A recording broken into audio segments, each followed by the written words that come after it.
ಎಲ್ಲರಿಗೂ ನಮಸ್ಕಾರ. ಮನೋಜ್ಞ ಪ್ರತಾಪ್ ವ್ಲಾಗ್ಗೆ ಸ್ವಾಗತ. ಇವತ್ತು ನಾನು ನಿಮಗೆ ರಾಗಿ ಅಂಬಲಿ ಹೇಗೆ ಮಾಡೋದು ಅಂತ ತಿಳಿಸ್ಕೊಡ್ತೀನಿ. ಮೊದಲಿಗೆ ಒಂದು ಪಾತ್ರೆಗೆ 2 ಲೋಟ ನೀರನ್ನು ಹಾಕಿ ಕುದಿಯಲು ಬಿಡಬೇಕು. ನಂತರ ಇನ್ನೊಂದು ಪಾತ್ರೆಯಲ್ಲಿ 3 ಸ್ಪೂನ್ ರಾಗಿ ಹಿಟ್ಟನ್ನ ನಾನು ತೊಗೊಂಡಿದ್ದೀನಿ. ನಮ್ಮ ಮನೆಗೆ 2 ಗ್ಲಾಸ್ ಸಾಕು. ಸೊ ಹಾಗಾಗಿ 3 ಸ್ಪೂನ್ ರಾಗಿ ಹಿಟ್ಟಿಗೆ ಅದಕ್ಕೆ 2 ಪಟ್ಟಷ್ಟು ನೀರು, ನಾವೆಷ್ಟು ಕ್ವಾಂಟಿಟಿ ರಾಗಿ ಹಿಟ್ಟು ತಗೊಂಡ್ರೆ ಅದಕ್ಕೆ ಡಬಲ್ ಕ್ವಾಂಟಿಟಿ ನೀರನ್ನ ನಾವು ಹಾಕಬೇಕಾಗತ್ತೆ. ಹಾಕಿ ಈ ರೀತಿ ಗಂಟಿಲ್ದಂಗೆ ಮಿಕ್ಸ್ ಮಾಡಬೇಕು. ಯಾಕೆಂದರೆ ನಾವು ಹಾಗೆ ಹಾಕಿದ್ರೆ ಗಂಟಾಗ್ಬಿಡುತ್ತೆ. ಸೊ ಅದಕ್ಕೆ ಇದೊಂದು ಟ್ರಿಕ್ಸು. ತಣ್ಣೀರಲ್ಲಿ ಇದನ್ನು ಹೀಗೆ ಹಿಟ್ಟು ಹಾಕಿ ಕಲಸಿದ್ರೆ ಗಂಟಿರಲ್ಲ. ಸೊ ಈ ರೀತಿ ಕಲಿಸ್ಕೊಂಡ ನಂತರ ನಾವು ಇಲ್ಲಿ ಈಗ ನೋಡ್ತಾ ಇದ್ದೀರಾ, ನೀರು ಕಾದಿದೆ. ಇದಕ್ಕೆ ಸ್ವಲ್ಪ ಉಪ್ಪು ಹಾಕಬೇಕು. ಆಮೇಲೂ ಸೇರಿಸ್ಕೋಬೋದು. ಈಗ ಸ್ವಲ್ಪ ಉಪ್ಪು ಹಾಕಿರ್ತೀನಿ. ಇಲ್ಲಿ ಕೊತ್ತಂಬರಿ ಅಂದರೆ ಲಾಸ್ಟಲ್ಲೊಂದು ಎಕ್ಸ್ಟ್ರಾ ಟೇಸ್ಟ್ಗೆ ಕೊತ್ತಂಬರಿ ಸೊಪ್ಪು ಮತ್ತು ಜೀರಿಗೆನ ತೊಗೊಂಡಿರ್ತೀನಿ. ಕೊತ್ತಂಬರಿ ಸೊಪ್ಪು ಕಟ್ ಮಾಡ್ಕೊಂಡು ಇಟ್ಕೊತೀನಿ. ರಾಗಿ ತುಂಬಾ ಎಲ್ಲರಿಗೂ ಸಹ ಕ್ಯಾಲ್ಶಿಯಂ ಇದರಲ್ಲೂ ಸಹ ತುಂಬ ಹೆಚ್ಚವಾಗಿರುತ್ತೆ.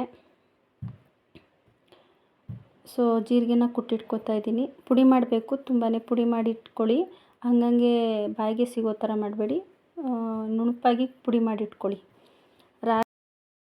ರಾಗಿ ಅಂಬಲಿ ಕುಡಿಯೋದ್ರಿಂದ ನಮ್ಮ ದೇಹ ತಂಪಾಗಿರಿಸುತ್ತೆ. ಈ ಬೇಸಿಗೆ ಕಾಲದಲ್ಲಿ ತುಂಬಾ ಇಂಪಾರ್ಟೆಂಟು.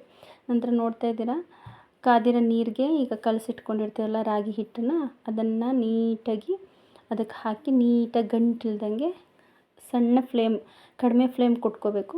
ನೀಟಾಗಿ ತಿರುಗಿಸ್ಬೇಕು, ಮಿಕ್ಸ್ ಮಾಡಬೇಕು. ಸೊ ನೀಟಾಗಿ ಮಿಕ್ಸ್ ಮಾಡಾದ್ಮೇಲೆ ಈ ಥರ ಕುದಿ ಬರುತ್ತೆ. ಈ ಥರ ಕುದಿ ಬರಬೇಕು. ಯಾಕೆ ಅಂತ ಹೇಳಿದ್ರೆ, ಸ್ವಲ್ಪ ನಾವು ಕಲಿಸ್ಬಿಟ್ಟು ಆಫ್ ಮಾಡಿದ್ರೆ ಹಸಿ ಇರುತ್ತೆ. ನಮಗೆ ಅದು ರಾಗಿ ಟೇಸ್ಟು ಹಸಿ ಸ್ಮೆಲ್ ಬಂದಾಗ ಕುಡಿಯೋಕ್ಕಾಗಲ್ಲ. ಈ ರೀತಿ ಚೆನ್ನಾಗಿ ಬೇಯಿಸಬೇಕು. ಸ್ವಲ್ಪ ಅತಿಯಾಗಲೂ ಬೇಯಿಸಬಾರ್ದು. ಈ ಥರ ಸ್ವಲ್ಪ ಬಬಲ್ಸ್ ಬರಬೇಕು. ಈ ಥರ ಚೆನ್ನಾಗಿ ಬೇಯಿಸಿದ್ಮೇಲೆ ನೀಟಾಗಿ ಮಿಕ್ಸ್ ಮಾಡಬೇಕು. ಸ್ವಲ್ಪನೂ ಅಲ್ಲಿ ನೋಡಿ ಗಂಟಿಲ್ಲ, ನೀಟಾಗಿ ಸ್ಮೂತಾಗಿದೆ. ಸೊ ಇದಾದಮೇಲೆ ಫ್ಲೇಮ್ ಆಫ್ ಮಾಡಬೇಕು. ಆಫ್ ಮಾಡಿ ಒಂದು 10 ಮಿನಿಟ್ಸ್ ಪಕ್ಕಕ್ಕೆ ಎತ್ತಿಡಬೇಕು. ಒಂದು 10 ಮಿನಿಟ್ಸ್ ಕೂಲ್ ಆಗೋಕ್ಕೆ ಬಿಡಿ. ಅದಾದಮೇಲೆ ಮೊಸರು ತೊಗೊಂಡು ಬಂದು, ಅಂದರೆ ಒಂದು ಸ್ವಲ್ಪ ಕೂಲ್ ಆದಮೇಲೆ ಮೊಸರು ಹಾಕಬೇಕು. ಮೊಸರು ಇದು ನಮ್ಮ ಮನೆಯಲ್ಲೇ ನಾವು ಹೆಪ್ಪಾಕಿರೋದು, ಯಾವುದೇ ಅಂಗಡಿ ಇದರಿಂದ ಪ್ರಿಸರ್ವ್ ಮಾಡಿರೋಂಥದ್ದು ತಂದಿಲ್ಲ. ಮನೆಯಲ್ಲೇ ಹಾಕಿರೋದು. ಮೊಸರು ಜಾಸ್ತಿನೇ ಹಾಕ್ಕೊಳ್ಳಿ. ನಮಗೆ ಮಜ್ಜಿಗೆ ತುಂಬ ದೇಹಕ್ಕೆ ತಂಪು, ಮೊಸರು ಹೀಟು, ಮಜ್ಜಿಗೆ ತುಂಬ ತಂಪು. ಸೊ ಮೊಸರು ನಿಮ್ಗೆ ಎಷ್ಟು ಬೇಕೋ ಅಷ್ಟು ಹಾಕಿ, ಇನ್ನೊಂದು ಸ್ವಲ್ಪ ಟೇಸ್ಟ್ಗೆ ಇನ್ನೊಂದು ಸ್ವಲ್ಪ ಉಪ್ಪು ಹಾಕಿ ಮಿಕ್ಸ್ ಮಾಡಬೇಕು. ನೀರು ಹಾಕಬೇಕು ನಮಗೆ, ಅಂದರೆ ಅದು ಅಂಬಲಿ ಕ್ವಾಂಟಿಟಿ ಬೇಕಲ್ಲ. ಸೊ ನಮ್ಗೆ ಎಷ್ಟು ಕ್ವಾಂಟಿಟಿ ಬೇಕೋ ಅಷ್ಟಕ್ಕೆ ನೀರು ಹಾಕಿ ಮತ್ತೆ ಮಿಕ್ಸ್ ಮಾಡಬೇಕು. ನೀಟಾಗಿ ಮಿಕ್ಸ್ ಮಾಡಬೇಕು.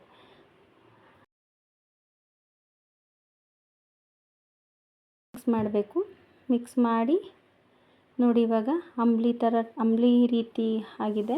ನಂತರ ಅದಕ್ಕೆ ಜೀರಿಗೆ ಹಾಗೆ ಕೊತ್ತಂಬರಿ ಸೊಪ್ಪು ಆಗಲೇ ಗಾರ್ನಿಷ್ಗೆ ಇಟ್ಕೊಂಡಿದ್ವಲ್ಲ, ಅದು ಹಾಕಿದ್ರೆ ಯಾಕೆ ಹೋಗಲ್ಲ ರಾಗಿ ಅಂಬಲಿ ರೆಡಿಯಾಗಿರುತ್ತೆ. ಸೊ ಇವಾಗ ನಿಂಗೆ ಯಾರು ಇಷ್ಟ?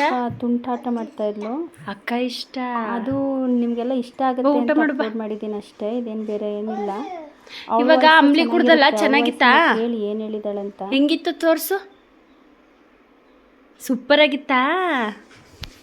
ಯಾರು ಮಾಡಿದ್ದು? ಅಮ್ಮ.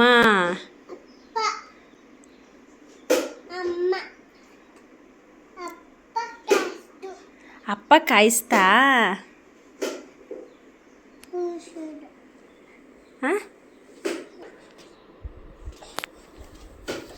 ಏನು ಕೋಪ ಬತ್ತಾ? ಬಂದಿಲ್ಲ. ಡ್ಯಾನ್ಸ್ ಮಾಡೆ.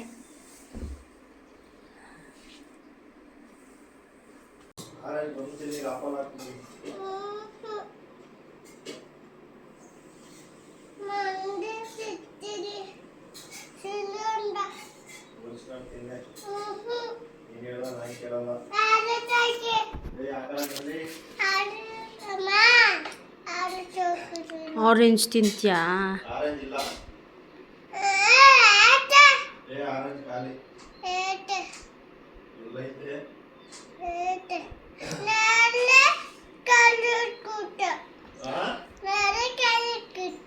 ಇಲ್ಲ ಆರೆಂಜ್ ಇಲ್ಲ ಮಗ್ಲ.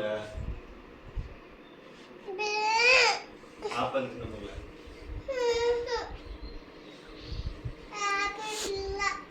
ಐತೆ ಆಪಲ್. ಆರೆಂಜ್ ಇಲ್ಲ.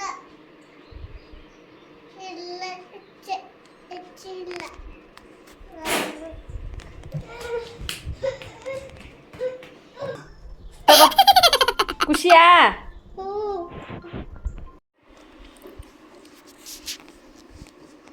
Good good good. ಚೂರು ಇನ್ನೊಂದು ಸ್ವಲ್ಪ ಹೋಗು ಮಗಳೇ. ಹೋಗು. ಇನ್ನೊಂದು ಸ್ವಲ್ಪ ಹೋಗೋದ್ರೆ ಅಲ್ಲೇ ಮಲಗಿದ್ಯಾ?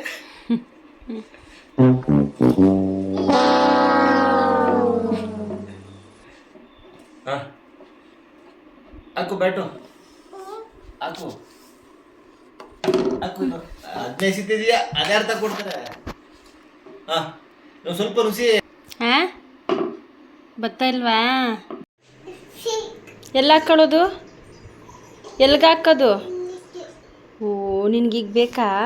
ಹೇಗೆಲ್ಲ ಮಾತಾಡ್ತಾರೆ ನೋಡಿದ್ದೀರಾ ನನ್ನ ಮಗಳು? ಹಾಂ ಓಕೆ, ಈ ವಿಡಿಯೋ ನಿಮಗೆ ಇಷ್ಟ ಆಗಿದೆ ಅಂತ ಅಂದ್ಕೊಂಡಿರ್ತೀನಿ. ದಯವಿಟ್ಟು ಇಷ್ಟ ಆದಲ್ಲಿ ಅಲ್ಲಿಗೆ ಹಾಕಬೇಕಾ? ಲೈಕ್ ಮಾಡಿ. ನಿಮ್ಮೆಲ್ಲರ ಸಪೋರ್ಟ್ ಕೊಡಲ್ಲ ಕೊಡು.